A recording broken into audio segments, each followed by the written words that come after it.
Sveiki, mėlieji Videogagos lankytojai. Šiandien už mūsų lango lyja lietus. Gerbiamas operatorius prašau parodyti. Lyja lietus. Parodį. Lyja lietus. Šlapia. Todėl mes šiandien mūsų sporto salėje ant lyjo mes treniruojame šiandien visą dieną ant lyjo ir nusprendėm padaryti tutorialą. Bet nežinau kokį daryti tutorialą. Šlapi bat. Sideflipą. Sideflipo tutorialą. Sideflipas yra daromas nuo 2 arba nuo 1 rankos. Kojos, tiksliau. Kojos. Nuo 2 arba nuo 1 rankos kojos. Ir aš jums galiu parodyti, kaip jis atrodo. Nu, aš šiandien labai gerai moku, bet galiu pabandyti.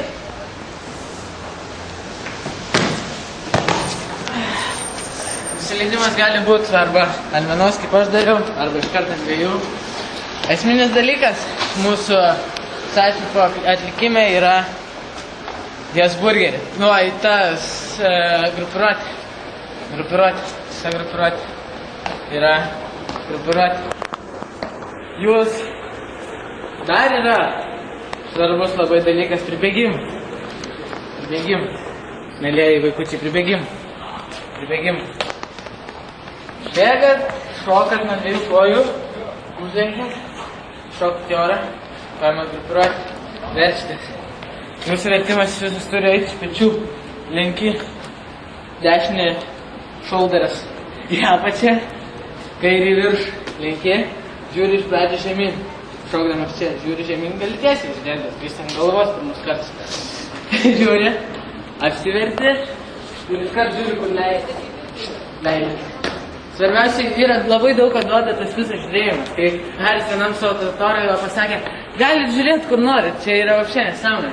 Jis daro gerai, bet jis nežino, kaip daro, sako, kad galit žiūrėti bet kur.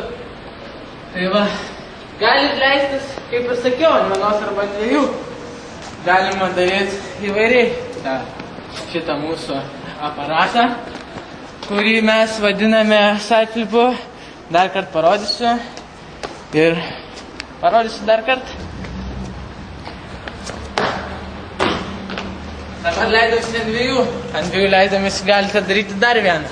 Nuo 2. Arba galite po vieną ir daryti dar vieną. Ir taip, karočiai, dolga pėsnė. Ką aš galiu pasakyti? Sideflipas.